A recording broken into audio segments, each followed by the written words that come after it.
What is that gives the film look to a footage? The soft shadows, the soft highlights, a steep tone cue from the midtones, goldy shadows. We all try to implement these things in our color grades, but couldn't emulate the film look at 100%. And that's why they created Dehancer. Okay, but what is Dehancer? Dehancer is a film emulation plugin that utilizes color science from real films. This makes the plugin really accurate in emulating films. On top of that, you have a ton of tools that you can utilize to really fine-tuning your grade. You can also use my promo code for a 10% discount on your Dehancer purchase. I will leave the text of the promo code in the description. Okay, now that you know what Dehancer is, I will show you how I use it in my workflow. Okay, this is the note tree that I'm going to use today. This is a bit simplified version of my classic note tree.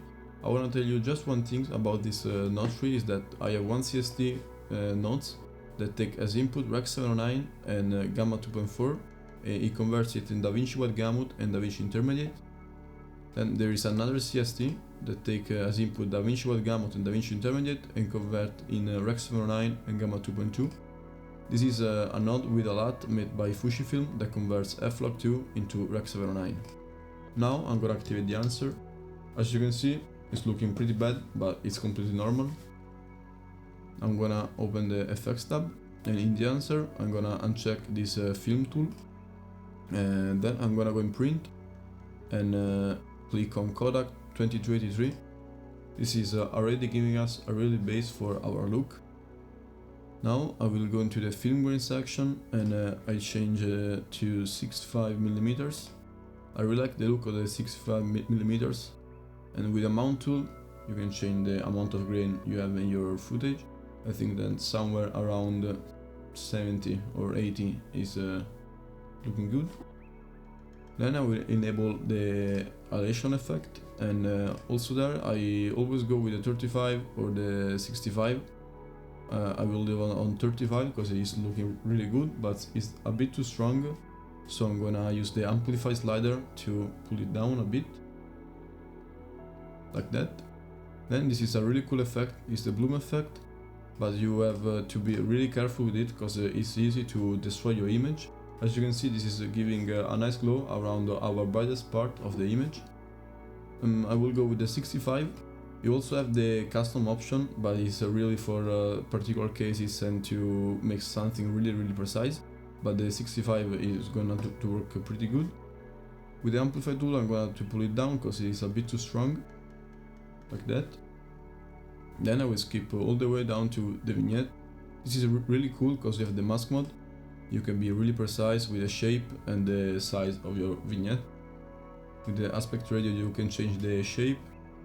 With the size I'm going to increase the size, like that. Now with the exposure I'm gonna darken a little bit the edge. I usually pull down the feather by quite a lot, like that. Increase the size a little bit, because I want just the edges to be affected by the vignette. Now we are done with Dehancer. I'm gonna go in my primaries. With the HDR wheels I'm gonna open up a little bit the exposure because I wanna introduce some contrast into the image because it's looking a bit flat. With the lift I'm gonna pull down my shadows, but we are losing a little bit of exposure in the highlights, so I'm gonna use the gain wheel to pull it back, and I'm gonna use the gamma to balancing everything, like that.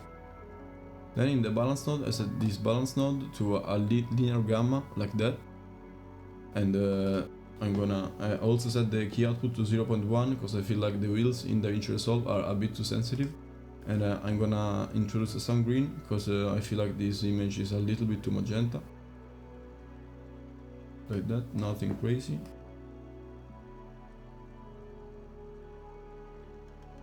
I think that this is working pretty good.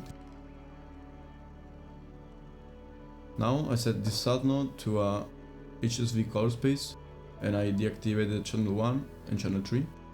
So we have all the channel 2 that is the one that is affecting the saturation, and we will use the wheels to change our saturation. I'm gonna show you right now. I'm gonna adjust a bit of saturation because I want this image to pop a little bit more, like that. Okay, perfect. I'm gonna use the curve. This is a really powerful tool because you can shape the contrast of your image to your liking. I want to introduce just a bit of contrast, nothing crazy, because I don't want to ruin the soft look that the film print gives us. I think that like that is working nice. Now I'm gonna use my color wheels. I also set this key output to 0.1. I wanna go for a blue-green look, so I'm gonna introduce some cold tones in the lift, some green in the gamma, some warm tones in the gain to create some color contrast, maybe just a little bit more of blue. I feel like the green in the gamma is really key to make this look be good. Maybe just too much green. Perfect, this is looking pretty nice. I'm gonna add just one more node because I wanna make this tent pop a little bit more. I'm gonna use the U versus SAT and I'm gonna push just a bit the yellows, like that.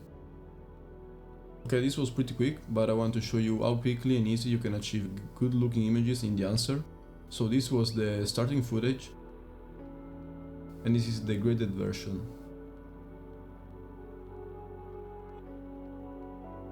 Let me know in the comments any of your thoughts and if you liked the video and the final grade. A big thanks again to Dehancer who made this video possible, and we'll see pretty soon if I stop procrastinating all my videos and projects, and nothing. Bye.